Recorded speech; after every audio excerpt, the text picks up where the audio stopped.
रामगढ़ गांव का एक निवासी रामलाल यादव, पेशे से वो एक किसान है। इस बरसात में उनकी सारी फसल नष्ट हो जाने के कारण वे गांव के कई लोगों से कर्ज लिया है। उस दिन दोपहर को गांव के जमींदार का खास आदमी मंगल रामलाल के घर पहुंचा। रामलाल, अरे रामलाल। जी बोलिए मालिक, प्रणाम। अरे तू वो सब छोड़, जमींदार साहब ने मुझे भेजा है। तूने उनसे जो कर्जा लिया था वो उनको अब वापस कब कर रहा है, बता तो। दरअसल इस बरसात में मेरी सारी फसल बर्बाद हो गई है मंगल जी। आप मुझे थोड़ा सा वक्त दे दीजिए, मैं लौटा दूंगा पैसे। सुन रामलाल, इतना समय नहीं है, बहुत दिन हो गए। तू अगले 2 दिनों के अंदर सारा पैसा ब्याज समेत चुका देगा, समझ गया? नहीं तो तेरा बुरा हाल करके इस गांव से निकाल दिया जाएगा, मैं ये बता दे रहा हूं तुझे। ये कहकर मंगल उस घर से चला गया। पर उसके तुरंत बाद घर में आए राघव। ए रामलाले, तूने मेरे इतने पैसे जो उधारी लिया है वो नहीं लौटाने का मन बना लिया क्या रे? नहीं नहीं, ऐसा मत कहिए राघव जी, ऐसी बात नहीं है। मैं लौटा दूंगा आपके पैसे, बिल्कुल। वो सब मैं नहीं जानता। अगले हफ्ते के अंदर तू मेरा सारा पैसा मुझे वापस लौटाएगा, समझा? नहीं तो देख लेता हूं तुझे मैं। रामलाल के घर से राघव चले जाने के बाद रामलाल मन ही मन सोचने लगा, हाय रे मेरी किस्मत, अब मैं क्या करूं? इतने सारे पैसे मैं कैसे लौटाऊं? मेरा तो सब कुछ खत्म हो गया। सब लोगों के ताने सुनने से अच्छा कि मैं मर ही जाऊं। गांव के पश्चिम दिशा में एक नदी है। उस दिन सुबह मंगल उस नदी की किनारे से जा रहा था। तभी अचानक नदी किनारे एक पेड़ की ओर उसकी नजर पड़ी। अरे ये मैं क्या देख रहा हूं? अरे कोई है? इधर जल्दी जल्दी आओ। क्या हुआ ये? गांव के सभी लोग उस पेड़ की ओर दौड़ के आए। राघव भी था उस भीड़ में। ये क्या? ये तो रामलाल है। लगता है ये कल रात की कहानी है। तू ऐसे गले में रस्सी डालकर मर गया? क्या मेरा सारा पैसा? फूटी किस्मत मेरी। क्या करेगा बेचारा, बाजार में इतना कर्ज जो बन गया था, मरने के अलावा कोई चारा तो बचा नहीं। चलो छोड़ो, अब इस लाश को तो ठिकाने लगाना होगा कहीं। फिर कुछ गांव वालों ने मिलकर रामलाल की लाश को पेड़ से उतार के गांव से दूर एक जमीन पर गाड़ दिया। उस दिन दोपहर को मंगल अपने घर जा रहा था। रास्ते में जमींदार साहब के साथ उसकी मुलाकात हो गई। क्या बात है रे मंगल, सुबह उधर बहुत शोर शराबा हो रहा था। अरे और क्या कहूं जमींदार साहब, वो किसान है ना रामलाल, कल रात को नदी के किनारे उस पेड़ पर लटक कर मर गया। क्या कह रहा है? मेरा सारा पैसा बर्बाद हो गया। मर जाता लेकिन मेरा पैसे लौटा कर तब ना। क्या कहना, अब यही तो किस्मत है। कुछ दिन इसी तरह बीत गई। एक रात मंगल नदी के किनारे के रास्ते से घर लौट रहा था। रात बहुत हो गई है, इस रास्ते से ही जल्दी जल्दी घर चलते हैं। जब वो उस रास्ते पर चल रहा था तो अचानक उसे एक हंसी की आवाज सुनाई दी।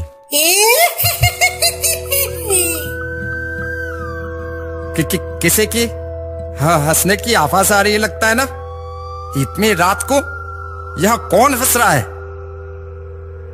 उसी क्षण मंगल को महसूस हुआ जैसे कि कोई उसके ठीक पीछे खड़ा है। जैसे ही वो पीछे मुड़ा, एक काली साया जैसे अचानक दूर चली गई। वो क्या था? क्या देखा मैंने? नहीं नहीं नहीं नहीं, मुझे जल्दी से घर जाना होगा। अगले दिन रात राघव भी उसी रास्ते से अपने घर लौट रहा था। देवगढ़ से लौटते लौटते बहुत देर हो गई आज। जो भी हो, जल्दी जल्दी चलता हूं। वहां मेरी भाग्यवान कितनी देर से मेरा इंतजार कर रही है। चलते चलते राघव को भी अचानक उस हंसी की आवाज सुनाई दी।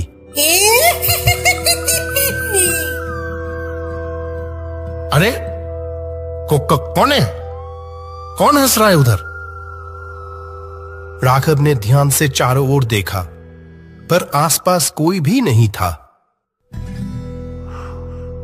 यहां तो कोई भी नहीं है। फिर वो हंसने वाली आवाज कहां से आई? नहीं नहीं, यहां कुछ ठीक नहीं लग रहा है। यह कहकर जल्दी से राघव अपने घर लौट गए। अगली सुबह गांव के चारों ओर एक ही बात चल रही थी। नदी के किनारे उस पेड़ के नीचे से चलने पर सबको एक अजीब सी चीज महसूस हो रही थी। गांव के बीचों बीच जमींदार के साथ और भी बहुत सारे लोग खड़े हैं और उस मामले पर बहुत सारे चर्चाएं हो रही है। अरे यार, क्या बोल रहा है? ऐसा कैसे हो सकता है? अरे सच में, कई लोगों ने तो खुद देखे हैं अपनी आंखों से। अरे हाँ भाई, मैं तो खुद उस रात घर लौट रहा था। अचानक एक हंसी की आवाज आई। कैसा डरावना माहौल। इतनी रात को नदी किनारे उस पेड़ के नीचे भला कौन हंसेगा? हाँ, उस रात तो मैंने भी सुना। बाप रे,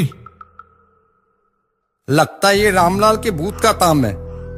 उसने तो इस पेड़ पर खुद को लटका लिया था। पड़ोसी गांव से वो तांत्रिक बाबा को बुलाने के बारे में क्या ख्याल है? हाँ हाँ जमींदार जी, ये सही रहेगा। उनको आकर ये देखना चाहिए। हाँ हाँ, ये अच्छा होगा। ठीक है, फिर ऐसा ही करते हैं। अगले दिन पास वाले गांव से तांत्रिक बाबा को बुलाया गया। सभी लोग तांत्रिक बाबा के साथ नदी किनारे उस पेड़ के नीचे पहुंचे। तांत्रिक ने उस पेड़ की ओर ध्यान से देखा। फिर उन्होंने सभी लोगों को कहा, सुनो, ये जगह बिल्कुल भी अच्छी नहीं है। मैं यहां किसी आत्मा की उपस्थिति महसूस कर पा रहा हूं। कोई दुर्घटना से हुई मृत्यु हुआ क्या था यहां पर? कोई जानता है? जी बाबा, इस गांव का ही एक किसान रामलाल कुछ दिन पहले इसी पेड़ से लटक कर अपनी जान दे दी। जैसा सोचा था। अब कुछ दिनों के लिए आप में से कोई भी अंधेरे के बाद या भरी दोपहर में इस रास्ते से नहीं जाएगा।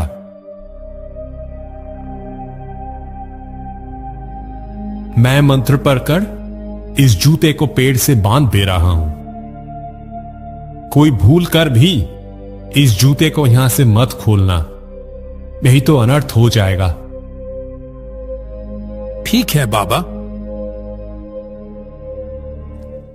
फिर कुछ समय तक सब कुछ ठीक चल रहा था।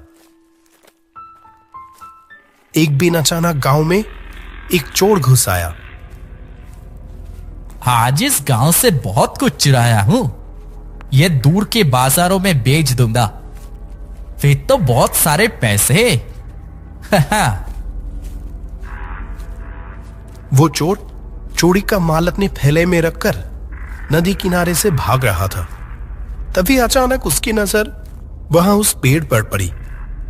अरे अरे, उस पेड़ में एक जूता नहीं बंधा हुआ है। चलो चलो, उस जूते को भी रख लेता हूं, छोड़ जाने में क्या फायदा। फिर उस चोर ने पेड़ से जूते को खोल के अपनी थैली में डालकर वहां से चला गया। तभी से गांव में दहशत शुरू हो गई। आज तो कितनी देर तक बैठा रहा, सारी मछलियां फिर भी नहीं बिकी। चलो छोड़ो, घर जाकर भाग्यवान को कहूंगा मछलियां सारे पकाकर खिलाए, बहुत मजा आएगा। गांव का मछुआरा हरी अपनी मछली भरी टोकरी लेकर पड़ोसी गांव के बाजार से लौट रहा था। तभी अचानक ये क्या हुआ? मेरी टोकरी अचानक इतनी हल्की क्यों लगने लगी? इतनी हल्की तो ये हो नहीं सकती। हरी ने टोकरी अपनी सिर से नीचे उतारी तो उसमें एक भी मछली नहीं थी। आश्चर्य होकर जैसे ही ऊपर की ओर देखा तो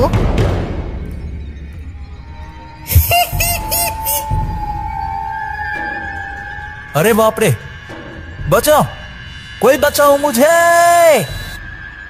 ये कहकर हरी पागलों की तरह वहां से भाग गया। अगले दिन इस जमींदार से थोड़े पैसे कैसे निकाले जाएं, वही दिमाग में चल रहा है। पूरा दिन मुझसे काम करवाएगा और फिर मुझे ही सुनाएगा। नहीं नहीं, मैं ये हर दिन बर्दाश्त नहीं कर सकता।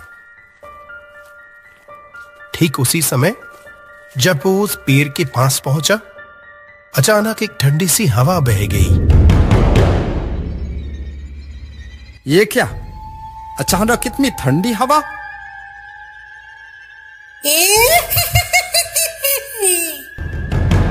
कौन? ऐसे कौन हंस रहा है? कौन है? पीछे मुड़कर मंगल ने देखा एक कंकाल गले में रस्सी डालकर लटक रहा है। अरे मर गया! हे भगवान, कोई बचाओ मुझे! यह कहकर मंगल वहां से दौड़ के भाग गया। अगले दिन शाम हो चुकी थी। राघव पास वाले गांव से लौट रहा था। रघुपुर से लौटने में इतनी देर हो जाएगी पता ही नहीं चला। चलो जल्दी जल्दी चलते हैं। घर में तो मेरी भाग्यवान मेरा इंतजार कर रहा है कब से। तभी पीछे से किसी ने राघव के कंधे पर हाथ रखा। वो उस बर्फ जैसे ठंडे हाथ की स्पर्श से तुरंत चौंक गया। कौन है? कौन है? कौन है? हाय राम! क्यों मुझसे पैसे नहीं मांगोगे? आओ मांगो पैसे मुझसे।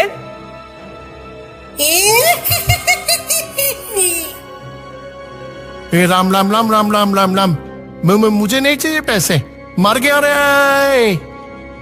राघव ने किसी तरह वहां से भागकर अपनी जान बचाई। अगले दिन गांव के सभी लोग बरगद की पेड़ के नीचे इस मुद्दे पर घोर चर्चा कर रहे थे। इस गांव में जरूर कोई भूत आया है, जरूर कोई भूत आया है। जब देखा मैंने अपनी आंखों के सामने।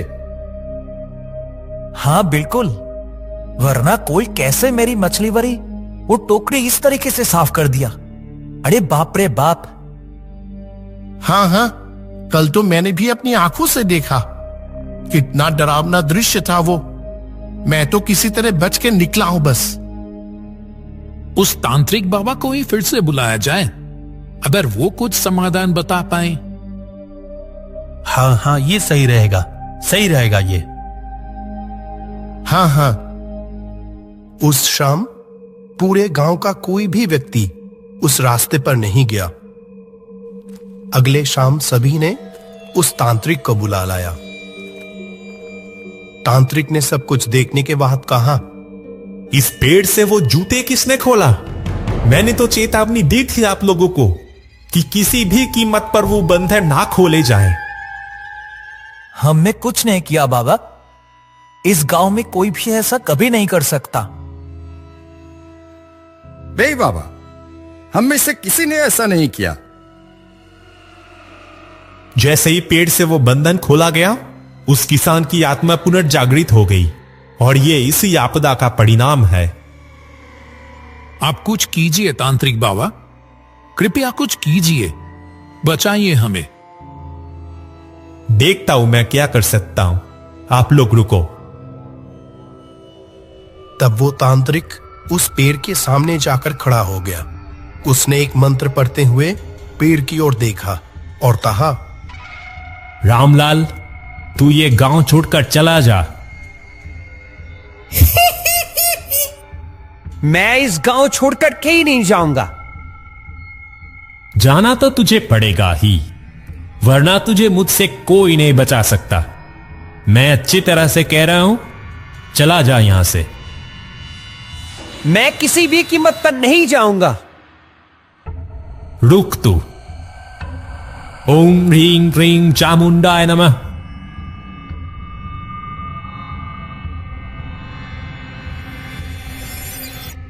इतना कहकर तांत्रिक ने दोबारा मंत्र पढ़ा और फिर उस पेड़ पर एक लाल धागा बांध दिया।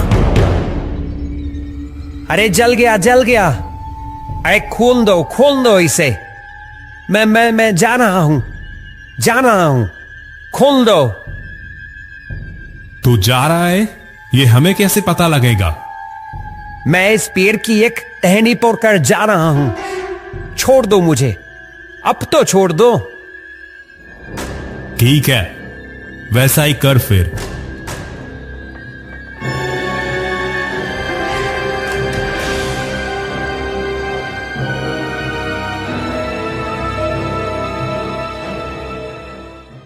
ये लीजिए, इस तावीज को गांव के किसी भी पवित्र स्थान पर जमीन पर गाड़ देना। लो, अब और कोई डर नहीं। अभी यह गांव रामलाल की आत्मा से मुक्त हुआ। प्रणाम बाबा, आपका बहुत बहुत शुक्रिया। फिर वो तांत्रिक वहां से चला गया और उसके बाद पूरा रामगढ़ गांव भी सचमुच उस दहशत से मुक्त हो गई।